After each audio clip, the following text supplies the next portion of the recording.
So if you're watching this as a hockey fan on YouTube, I'd imagine there's a decent chance you've seen this video between Aaron Downey and Brad Norton. Definitely a candidate for the worst fight ever. Well, how about this one? The infamous Dion Phaneuf fight with himself where he had to go pick up his gloves and go home. In last night's Coyotes Wild game, I'd say we got another to add to that list. Reaves with a big hit in the corner and Boko Imama, playing in just his 6th NHL game, and I think trying to make a name for himself, dropped the gloves with one of the best in the NHL. Now quickly, Reaves mentioned in the post-game that the two had talked during warm-ups. Well, I mean, he was talking to me before the warm-ups, and then I figured after I buried that guy, he was going to come after me. And I obviously don't know, but I'd imagine Imama getting called up from the AHL was just trying to make a name for himself here, and fighting maybe the biggest, baddest guy there is right now in Reaves is not a bad way to do it. So we've got two heavyweights dropping the gloves, the build-up, the suspense. Oh, okay, measuring him up. All right, okay.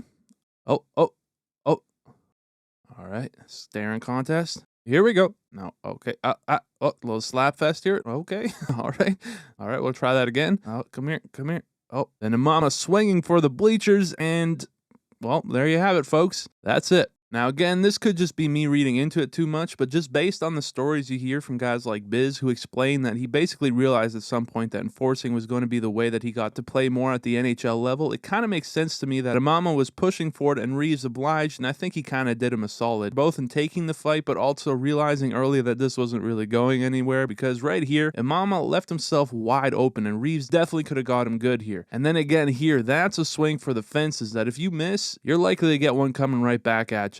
But yeah, even Reaves had to laugh at this one, and regardless, this counts as a fight on the stat sheet, so keep that in mind. So at this point in the game, it was 1-0 after an early goal by Hayton to open up the scoring. But shortly after this scrap, if you can call it that, the Wild answer with a goal of their own from Zuccarello to square it up. Then on the power play, Ritchie across to Hayton and scores again with his second of the night. But finally, with the last goal of the opening period, Shaw takes a skate, puts it on net, and who else but Ryan Reaves deflects it in front to score, meaning at this point he was just an assist away from the Gordie Howe hat trick. That was it for the first, so into the second, and less than 2 minutes in, Klingberg catches boldly on the breakout, comes in, backhand forehand, and scores as the Wild take their first lead of the game. The Wild seeming to get some momentum around the halfway point of the game and shot over to Dewar right down the middle and rifles one home, but this one all started in their own end as Reaves chipped it up to Shaw, meaning the big man got himself an assist on this one to secure his Gordie Howe hat trick. With that said, in the dying minutes of the period, the Yotes get on a bit of a 2-on-1. Keller back to Ritchie and back to within a goal, heading into the intermission as Arizona, like they've done all year at the mullet, refused to go away. The third was a tighter period that saw the fourth fight of the game, but being that it was a real fight, I can't actually show this one as Krause and Middleton went at it. But anyway, after a 4-on-4 expires, Arizona getting just an 8-second power play take advantage as McBain, fresh out of the box, gets it over to Keller and they tie it up as Keller scores his 28th of the year on what was technically a power play goal. That was it for regulation though, so this one was headed to overtime. And in the final minute of that overtime, Hayton finds himself with space, put it on net, and as it's trickling through, Keller finds it and puts home the game winner with a career-high 29th goal of the season. So a fun game overall in the desert as the Wild pick up a point in what's just their third loss in their last 10 games. As for Arizona, they get their third win in their last 5 and their fourth in their last 10. But that's it for this one, guys. As always, I appreciate you watching, and I will see you in the next one.